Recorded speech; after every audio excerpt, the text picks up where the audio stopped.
छोड़िए ना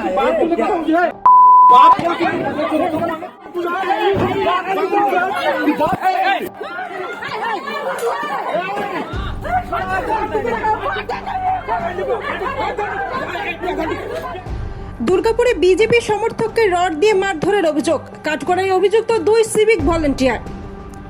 দুর্গাপুরে বাড়ির সামনে মোটর বাইক রাখা নিয়ে প্রতিবাদ করাকে কেন্দ্র করে এক বিজেপি সমর্থককে লোহার রড দিয়ে মারধরের অভিযোগ উঠেছে তৃণমূল নেতা দুই ছেলের সিভিক ভলেন্টিয়ারের বিরুদ্ধে। অভিযুক্ত অনির্বাণ শ্যাম ও অর্ণব শ্যাম দুজনেই সিভিক পুলিশ কর্মী। ঘটনায় গুরুতর জখম হন বিজেপি সমর্থক সচিদানন্দ যাদব। তাকে দুর্গাপুর মহকুমা হাসপাতালে ভর্তি করা হয়েছে। নিউ টাউনশিপ থানার অন্তর্গত খয়রেশোল এলাকায় এই ঘটনাকে ঘিরে এলাকায় উত্তেজনা ছড়িয়েছে। পরিবারের অভিযোগ, কয়েকদিন আগে সচিদানন্দ যাদবের বাড়ির সামনে মোটর বাইক পার্কিং করা নিয়ে প্রতিবাদ করেছিলেন তিনি। সেই প্রতিবাদের জেরেই তাকে মারধর করা হয়। ঘটনার একটি ভিডিও সোশ্যাল মিডিয়ায় ভাইরাল হয়েছে, তবে ভিডিওর সত্যতা যাচাই করা সম্ভব হয়নি। পরিবারের আরও অভিযোগ, তৃণমূলের আমল থেকে রাজনৈতিক পরিচয়ের কারণে তাদের উপর চাপ ও হয়রানি করা হতো। সেই পুরনো ক্ষোভ থেকে এই হামলা বলে অভিযোগ পরিবারের। ঘটনার পর আসানসোল দুর্গাপুর পুলিশের ডিসিপি ইস্টের কাছে লিখিত অভিযোগ জানিয়েছে পরিবার।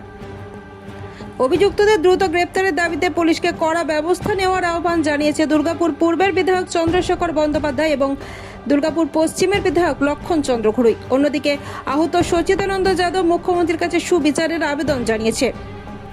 পুরো ঘটনার তদন্ত শুরু করেছে আসানসোল দুর্গাপুর পুলিশ কমিশনারেটের পুলিশ।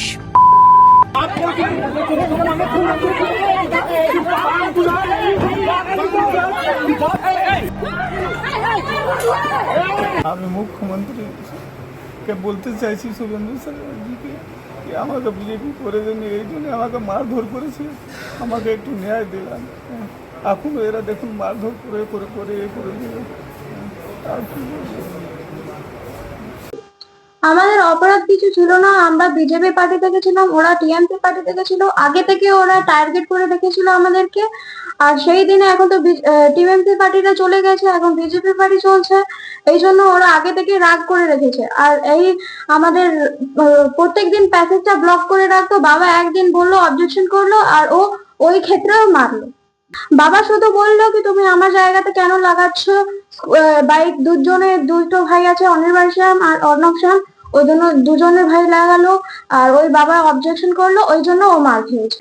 হ্যাঁ, এরা বিধাননগর পুলিশ স্টেশনে কাজ করে। একজন ট্রাফিক পুলিশ আছে, একজন ওইখানে ফাঁড়িতে থাকে।